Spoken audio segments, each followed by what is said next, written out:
जीवन में आगे बढ़ना है तो बहरे हो जाओ, क्योंकि अधिकतर लोगों की बातें मनोबल गिराने वाली होती हैं। जब इंसान की ज़रूरत बदल जाती है तब इंसान के बात करने का तरीका भी बदल जाता है। आपके समय सही थे, इसे कोई याद नहीं रखता, लेकिन आपका गलत थे, इसे सभी याद रखते हैं। संसार में केवल मनुष्य ही एकमात्र ऐसा प्राणी है जिसका जहर उसके दांतों में नहीं बल्कि उसकी बातों में होता है। पढ़ाई करने के लिए आधा जीवन गुजार देते हैं और सीखा क्या है? एक दूसरे को नीचा दिखाना याद रखना। अगर बुरे लोग सिर्फ समझाने से समझ जाते तो बांसुरी बजाने वाला कभी महाभारत नहीं होने देता। अक्सर अकेलेपन से वही गुजरता है जो जिंदगी में सही फैसले को चुनता है। ईमानदारी एक महंगा शौक है जो हर किसी के बस की बात नहीं है। कभी किसी चीज का घमंड आए तो शमशान का एक चक्कर जरूर लगा लेना। तुमसे बेहतरीन लोग वहां पर राख बनकर पड़े हैं। जिस दिन आपको पता चलता है कि आपके विचार कितने शक्तिशाली हैं, उस दिन के बाद आप कभी भी नकारात्मक सोच नहीं रखेंगे। मूर्ख लोगों से कभी विवाद मत करो। मूर्ख लोगों से विवाद करने पर नुकसान आपका ही होगा। ऐसे लोगों के साथ बहस होने पर की कीमत ही गिर जाएगी। इसलिए जितना हो सके उतना मूर्ख लोगों से दूर ही रहो। ढूंढना है तो अपनी परवाह करने वाला ढूंढो, क्योंकि इस दुनिया में आपको इस्तेमाल करने वाले तो अपने आप ही ढूंढ लेते हैं। कभी पीठ पीछे आपकी बात हो रही हो तो घबराना मत, क्योंकि बात उन्हीं की होती है जिनमें कोई बात होती है। लोग कहते हैं जिंदगी मिली है अपने हिसाब से जीने के लिए, लेकिन वही लोग सुबह होते ही किसी और के हिसाब से जीने चले जाते हैं। किसी की निंदा करने से यह पता चलता है कि आपका चरित्र कैसा है ना, कि उस व्यक्ति का आचरण सही दिशा का ज्ञान ना हो तो उगता सूरज भी डूबता हुआ प्रतीत होता है। जिंदगी में सफल नहीं हो पाता है जो टूटे को बनाना और रूठे को मनाना जानता है। इंसान अपने जीवन में दो जगह से हार जाता है, एक प्यार से और दूसरा परिवार से। कोई आपको ना समझे तो चिंता करने की जरूरत नहीं है, क्योंकि अच्छे लोग सबकी समझ में नहीं आते। जिंदगी मीठी बना आने के लिए अक्सर सही वक्त पर कड़वे घूंट पीना जरूरी होती है। रास्ता सही होना चाहिए, क्योंकि कभी कभी मंजिल रास्तों में भी मिल जाती है। तनाव से केवल समस्याएं जन्म ले सकती हैं। अगर समाधान खोजना है तो मुस्कुराना ही पड़ेगा। अकेले चलना सीखो, क्योंकि सहारा कितना भी सच्चा हो एक दिन औकात दिखाई देता है। अगर जिंदगी मौका देती है तो धोखा भी देती है। निभाने वाले रास्ते ढूंढते हैं और छोड़ने वाले बहाने ढूंढते हैं। अक्सर अकेलेपन से वही गुजरता है जो जिंदगी में सही फैसले को चुनता है। भरोसा भगवान पर रखिए, लोगों पर नहीं, क्योंकि धोखा लोग देते हैं, भगवान नहीं। हमेशा अपनी नज़र उस चीज़ पर रखो जिसे तुम पाना चाहते हो, उस पर नहीं जिसे तुम खो चुके हो। जिस इंसान की सोच बड़ी होती है उसी की जिंदगी में परेशानियां खड़ी होती हैं। कभी भी किसी का दिल ना खाएं, क्योंकि एक ऐसा ही दिल आपके पास भी है। स्वार्थ तो मनुष्य के व्यवहार में शामिल है। बारिश रुक जाने के बाद छाता भी उसे बोझ लगने लगता है। उपवास हमेशा अन्न का ही क्यों? लोभ, लालच, चुगली, काम, क्रोध और गंदे विचारों का भी तो होना चाहिए। जिस डर से आत्मविश्वास की हानि होने लगे, उस डर का अंत करना आवश्यक हो जाता है। आपका खुश रहना ही आपके दुश्मनों की सबसे बड़ी सजा है। लोगों को वक्त देना सीखो, रिश्ता खुद मजबूत हो जाएगा। जहां आप कुछ नहीं कर सकते वहां एक चीज जरूर कीजिए, कोशिश। कोई भी रिश्ता बनाना इतना आसान है जैसे मिट्टी पर मिट्टी लिखना, पर उसे निभाना उतना ही मुश्किल है जैसे पानी पर पानी लिखना। अगर कोई तुमसे कुछ मांगे तो उसे दे देना, क्योंकि भगवान ने आपको देने वालों में रखा है, मांगने वालों में नहीं। अगर जिंदगी में सुकून चाहते हैं तो लोगों की बातों को दिल से लगाना छोड़ दें, क्योंकि जिंदगी आगे बढ़ने का नाम है, रोकने का नहीं। श्री कृष्ण कहते हैं, वक्त की मार से गुजर रहे हो तो घबराओ नहीं। आप निखर रहे हो। गिरगिट माहौल देखकर रंग बदलता है, और इंसान हालात देखकर उस इंसान से हमेशा ही दूरी बनाए रखें जिस इंसान को खुद की गलती का एहसास ना हो। अकेले खड़े रहने का साहस रखो, क्योंकि दुनिया ज्ञान रोज देती है लेकिन साथ कभी नहीं देती। इस दुनिया में जहां लोग थोड़ी सी मुश्किलों से हार मान लेते हैं, वहां अगर आप जरा सी हिम्मत दिखाएंगे तो जीत आपकी ही होगी। भगवान कहते हैं, दिल खोलकर सांस लो, अंदर ही अंदर घुटने की को कोशिश मत करो। कुछ बातें मुझ पर छोड़ दो, सब कुछ खुद सुलझाने की कोशिश मत करो। समझ ज्ञान से अधिक गहरी है। जैसे आपको जानने वाले बहुत होंगे, लेकिन कुछ ही होंगे जो आपको समझते हैं। इतना कमजोर मत बनो कि कोई भी आपको तोड़ सके, बल्कि इतना मजबूत बनो कि आपको तोड़ने वाला खुद ही टूट जाए। हमारी उदासी हर कोई नहीं समझ सकता, क्योंकि हम किसी से मिलते हैं तो पहले ही मुस्कुरा देते हैं। ब्लेड की धार बहुत तेज होती है, परंतु पेड़ नहीं काट सकती। कुल्हाड़ी मजबूत होती है, लेकिन बाल नहीं काट सकते हैं। वैसे ही हर इंसान अपनी काबिलियत के अनुसार श्रेष्ठ होता है। श्री कृष्ण कहते हैं, अगर कोई आपकी कीमत न समझ सके तो निराश मत होना, क्योंकि कबाड़ के व्यापारी को हीरे की परख नहीं होती। अपनी समस्याओं को कभी किसी के साथ साझा न कीजिए, क्योंकि 80% लोग आपकी उन समस्याओं की परवाह नहीं करते और बाकी के 20% लोग यह जानकर खुश हो जाएंगे कि आपके पास ये समस्याएं हैं। जो लोग आपके जज्बातों की कदर नहीं करते, उन्हें अलविदा कहने में कोई बुराई नहीं। याद रखना, भगवान से कभी उम्मीद नहीं छोड़ना और दुनिया वालों से कभी उम्मीद नहीं रखना। अर्जुन ने 10 लाख सैनिकों को त्याग कर श्री कृष्ण को चुना। यह विश्वास का उत्तम उदाहरण है दोस्तों। किसी ने ठीक ही कहा है कि उनके साथ जरूर रहे जिनका वक्त खराब है, पर उनका साथ छोड़ दो जिनकी नीयत खराब है। एक 24 साल का लड़का जो कि एक जमींदार के यहाँ नौकरी करता था, उसके माँ बाप इस दुनिया में नहीं थे। जिंदगी बड़ी कठिनाइयों में बीत रही थी। वह जाता था, रोज पैसे कमाकर घर आता था, खाना बनाता था, खाता था और सो जाता था। यही उसकी दिनचर्या थी। एक शाम जब वह अपने काम से घर वापस लौट रहा था तो उसने देखा कि एक बूढ़े फकीर अपनी पीठ पर 3 बड़ी पोटली रखकर एक नगर से दूसरे नगर की तरफ जा रहे थे। वो देखने में काफी बूढ़े लग रहे थे और वह काफी देर से ऐसे ही सफर कर रहे थे, और आखिरकार कुछ दूर और चलने के बाद वह चलते चलते थक कर एक पेड़ के नीचे आकर बैठ गए। तभी उनकी नजर इस नौजवान युवक पर पड़ी जो कि उसी रास्ते पर जा रहा था और उसी दिशा में जा रहा था जिस दिशा में उन बूढ़े फकीर को जाना था। तभी वह लड़का उन बूढ़े फकीर के पास से होकर गुजरा। जैसे ही वो उनके पास से गुजरा, तभी उन बूढ़े फकीर ने पीछे से आग्रह भरी आवाज में कहा, सुनो बेटा, क्या तुम मेरी थोड़ी सी मदद कर सकते हो? यह पोटलियां बड़ी भारी है और मैं बूढ़ा हो चुका हूं। मैं ज्यादा देर तक इनका बोझ नहीं उठा सकता और मैं बहुत थक भी चुका हूं। तो क्यों ना तुम मेरी एक पोटली को उठा लो और इसे उस दूसरे गांव तक पहुंचा, तो इसके बदले में मैं तुम्हें 2 सोने के सिक्के दूंगा। वो लड़का उस फकीर की सारी बातें सुनता है, फिर उनसे कहता है, कोई बात नहीं बाबा, मैं आपकी मदद करने के लिए तैयार हूं। बताइए आपको कहाँ जाना है? ऐसा कहते हुए उस लड़के ने उन फकीर की एक पोटली उठा ली और उसे अपने कंधे पर रख लिया। जैसे ही उसने पोटली को कंधे पर रखा, उसे आभास हुआ कि यह पोटली तो सच में बहुत भारी है। फिर वह लड़का और वह फकीर रास्ते में आगे की ओर बढ़ चले। कुछ देर तक चलने के बाद देखते ही देखते वह गांव खत्म होने लगा और अब एक सुनसान रास्ता आगे की ओर जा रहा था। वे दोनों अपने रास्ते पर होकर आगे की ओर बढ़ रहे थे। जब वे भीड़ से पूरी तरह से अलग हो गए, तब वह लड़का उन फकीर से कहता है कि बाबा, इस पोटली में आखिर ऐसा क्या रखा है जिससे यह पोटली इतनी भारी है? इस पर वह फकीर बाबा जवाब देते हुए कहते हैं कि कुछ नहीं बेटा, बस इसमें कुछ तांबे के सिक्के भरे हुए हैं, इसीलिए यह इतना भारी है। उन फकीर की यह बात सुनकर वह लड़का मन ही मन सोचने लगता है कि यह बाबा जरूर कोई व्यापारी है, तभी तो इतने सारे तांबे के सिक्के साथ लेकर चल रहे हैं। लेकिन तभी उसके मन में एक विचार आया, मुझे इन सब से क्या मतलब, मुझे तो सिर्फ इस पोटली को दूसरे गांव तक पहुंचाना है। जैसे उसके मन में यह विचार आया, उसने तांबे के सिक्कों का ख्याल अपने मन से निकाल दिया और मस्त होकर मार्ग में आगे की ओर बढ़ने लगा। चलते चलते कुछ और समय बीता और वे दोनों एक नदी के किनारे आ पहुंचे। वह लड़का काफी हट्टा कट्टा था और काफी चुस्त और तंदुरुस्त भी था, इसीलिए वह बिना ज्यादा सोचे उस नदी में उतर जाता है। परंतु वह फकीर अभी भी किनारे पर ही खड़े थे। यह देख वह लड़का उन फकीर से कहता है, क्या हुआ बाबा, क्यों रुक गए?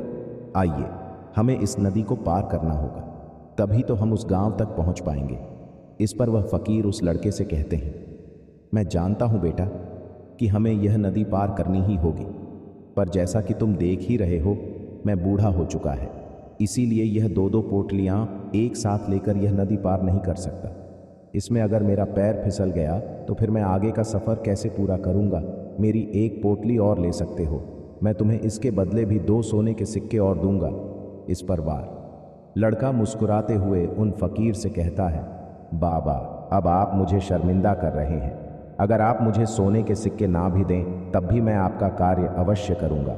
मैं आपको उस दूसरे गांव तक अवश्य पहुंचाऊंगा।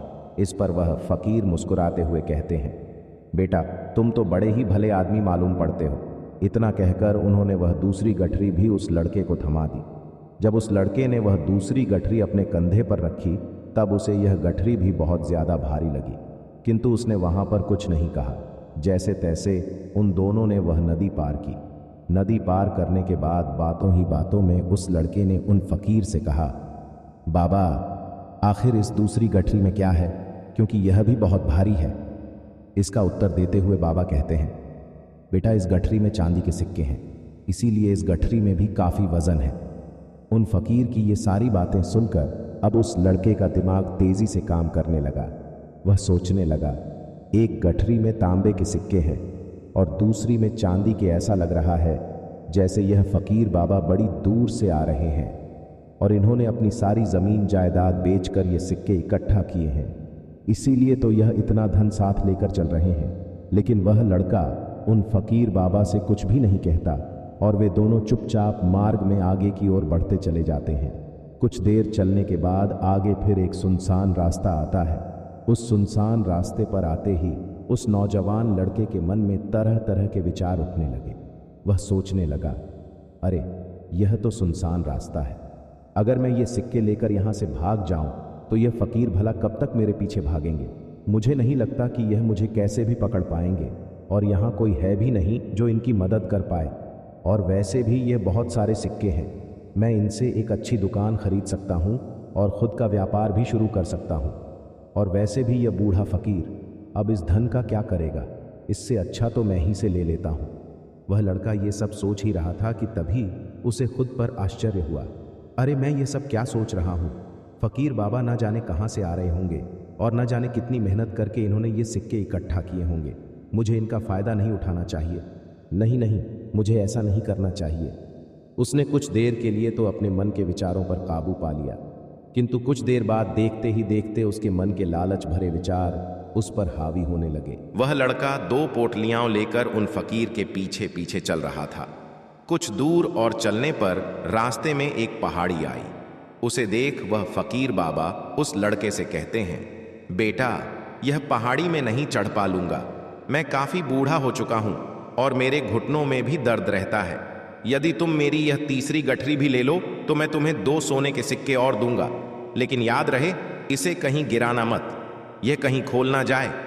यह बात सुन वह लड़का उन फकीर से कहता है, क्यों बाबा, आखिर इस गठरी में ऐसा क्या है।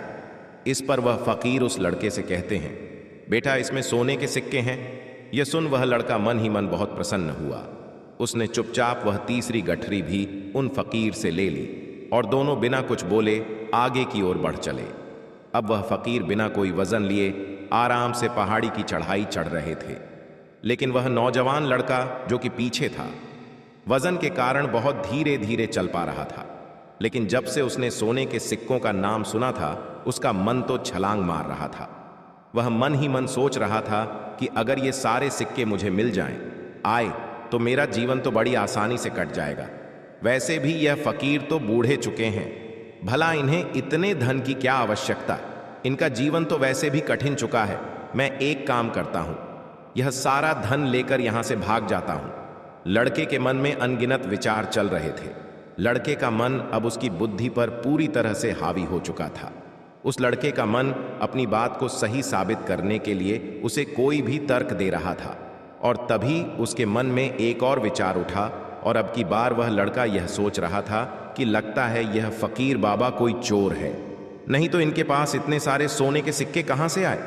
अगर यह कोई व्यापारी होते तो यह इस तरीके से पैदल यात्रा तो नहीं करते, और अगर इनके पास इतना सारा धन था तो यह कोई न कोई साधन भी आवश्यक करते। लगता है यह कोई चोर है, और चोर का धन चोरी कर में भला कौन सी बुराई। यह सोचता हुआ वह लड़का अब काफी तेजी से ऊपर की ओर चढ़ रहा था, और देखते ही देखते वह फकीर से आगे भी निकल गया।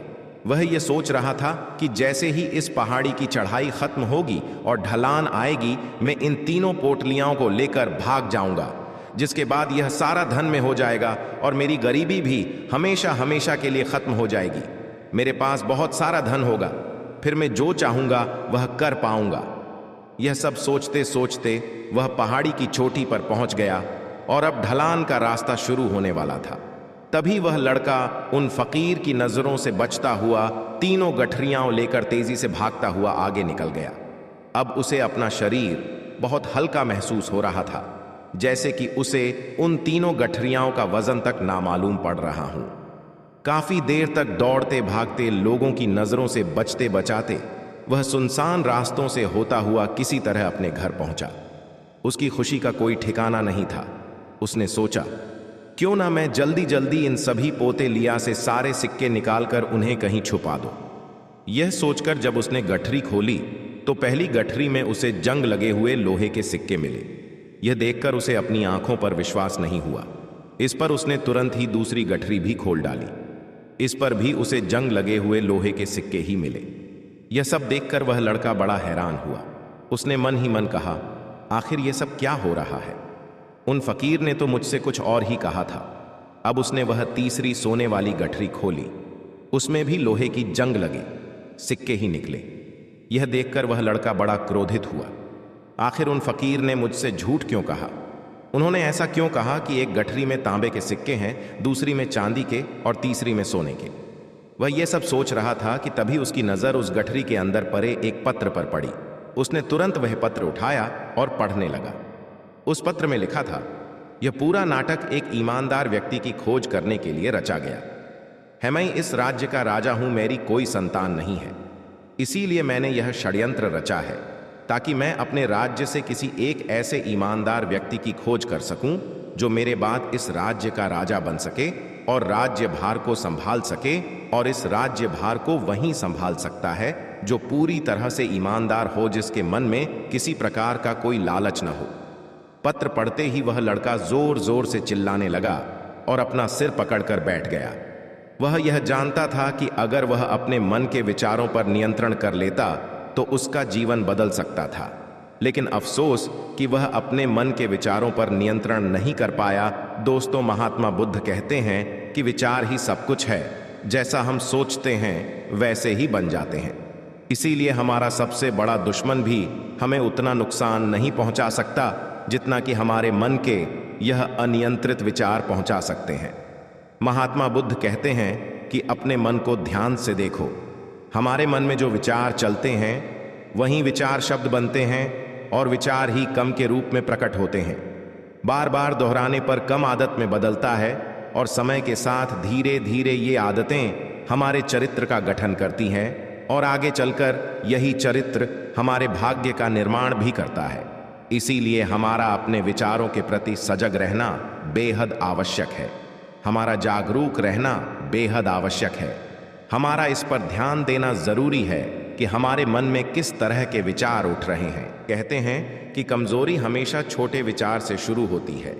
छोटा विचार एक बीज की तरह होता है और अगर समय रहते इस विचार रूपी बीज को नष्ट न किया जाए तो यह छोटा सा विचार बहुत बड़ा वृक्ष का रूप ले लेगा। इसीलिए जब हमारे मन में पहली बार कोई गलत विचार जन्म ले तभी उसे जड़ से उखाड़ देना चाहिए, अन्यथा वह बहुत ही जल्द एक विशाल वृक्ष का रूप ले लेगा और हमें किसी न किसी गलत राह पर धकेल ही देगा। फिर हम चाहकर भी उसे रोक नहीं पाएंगे। लेकिन अब प्रश्न यह उठता है कि हम अपने मन के विचारों को कैसे नियंत्रित करें। हमारा मन तो इतना शक्तिशाली है, इतना चंचल है कि वह किसी न किसी तरीके से हम पर हावी हो ही जाता है। हम चाहकर भी उस पर नियंत्रण नहीं रख पाते। इस प्रश्न के उत्तर में महात्मा बुद्ध हमें दो बातें बताते हैं। पहली बार सही इरादा विकसित करो। कई बार आपने देखा होगा कि आप बोलना कुछ और चाहते हैं लेकिन बोल कुछ और देते हैं, क्योंकि आपके मन के भीतर जो कुछ बसा हुआ है वही आपके मुख से बाहर भी निकल रहा है। लेकिन जब हमसे वह गलती हो जाती है तो उसके बाद हमारा मस्तिष्क अच्छी तरह से काम करना शुरू कर देता है। हम अपने सोचने और बोलने के प्रति सजग हो जाते हैं और इसी अवस्था में हमें एहसास होता है कि हमसे गलती हो गई है और फिर हमारा मन दुखी हो जाता है, वह पश्चाताप से भर जाता है। और इस दुख और पश्चाताप से बचने के लिए महात्मा बुद्ध हमें सही राह विकसित करने के लिए कहते हैं। पैसा करने के लिए जब भी आप कोई कार्य करने जा रहे हो तो सबसे पहले आपको स्वयं से पूछना चाहिए कि जो कुछ भी मैं करने जा रहा हूं, इसके पीछे मेरा इरादा क्या है। क्या मैं दूसरों को दुख पहुंचाना चाहता हूं, दूसरों को नीचा दिखाने जा रहा हो, या मुझे दूसरों को और खुद को ऊपर उठाना है। खुद से सवाल कीजिए, खुद को सचेत कीजिए। जब आप इरादों के प्रति सचेत होने लगेंगे, जब आप विचारों के प्रति जागरूक होने लगेंगे, तभी आपके अंदर सकारात्मक ऊर्जा का प्रवाह होगा।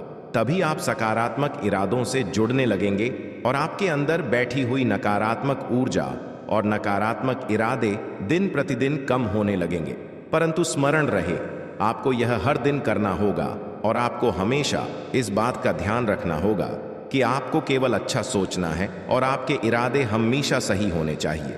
तभी आप दुख और तकलीफों से बच सकते हैं। अन्यथा आप इसी तरह दुख और तकलीफ से घिरे ही रहेंगे और आप कभी भी इससे बाहर नहीं निकल पाएंगे। दूसरी बात, विचारों के प्रति जागरूकता विकसित करो, जिससे आपका मन धीरे धीरे शांत होने लगेगा और आपके मन में बसी हुई सभी नकारात्मक ऊर्जाएं, सभी नकारात्मक विचार खत्म होने लगेंगे और आप शांति की दिशा में आगे बढ़ेंगे। और आपको इसके लिए सिर्फ इतना ही करना है कि इस पल में जो कुछ भी घटित हो रहा है, आपकी आंखों के सामने, आपके अंदर जो कुछ भी जैसा भी चल रहा है, बस उसे देखते रहना है। अपने मन के अच्छे बुरे विचार, अपनी भावनाओं और यादों पर बिना कोई प्रतिक्रिया दी है, बस उन्हें देखते रहना है, जिससे आपके मन के सारे विचार देखते ही देखते खत्म होने लगेंगे। आपका मन खाली होने लगेगा। इसके बाद आप न केवल नकारात्मक विचारों से बच सकते हैं, बल्कि आप बहुत सी दुख और तकलीफों से भी दूर रह सकते हैं। इसीलिए तथागत बुद्ध कहते हैं कि जो स्वयं को देखता है वही सबसे बड़ा तपस्वी है। अर्थात जो अपने मन में चल रहे विचारों को सिर्फ देखता है और उन पर कोई भी प्रतिक्रिया नहीं करता, सिर्फ उन्हें देखता है और समझता है, वास्तव में वही अपने मन पर नियंत्रण भी कर सकता है और वही अपना जीवन सुखी और खुशहाली के साथ जी सकता है। इसीलिए यदि आप भी अपने जीवन को सुखी और खुशहाल बनाना चाहते हैं तो आपको अपने मन पर नियंत्रण साधना ही होगा। अपने मन में चल रहे विचारों के प्रति जागरूक होना ही होगा और अपने मन को खाली करना ही होगा। दोस्तों, कहानी अच्छी लगी हो तो हमारे चैनल को सब्सक्राइब करें। धन्यवाद।